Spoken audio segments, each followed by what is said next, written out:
Here is a recent question I got. Why is it so difficult to calculate OEE?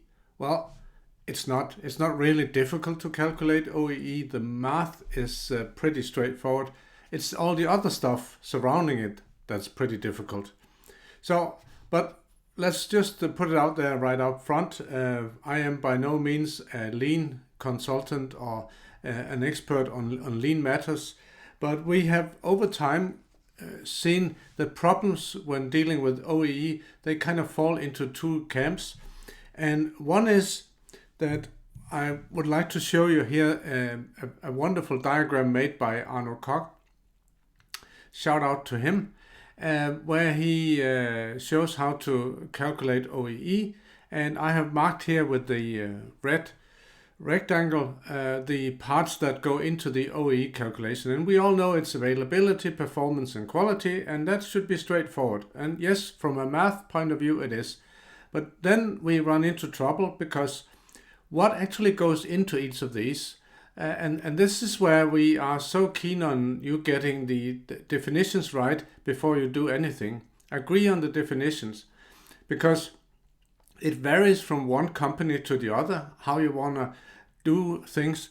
How do you consider changeovers? What is a changeover? What is a minor thing? What is a larger thing? How do you define micro stops or minor stoppages, as it's said here? Get all of that straight before you start doing anything. Otherwise you run into trouble, because that is normally where we see the problems arise.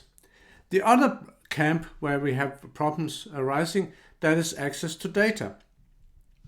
Because all of this is fine and dandy, but without any data you cannot calculate anything. So if you don't have the data available, or the data is not valid, or you don't have a continuous flow of data, then you are out for trouble.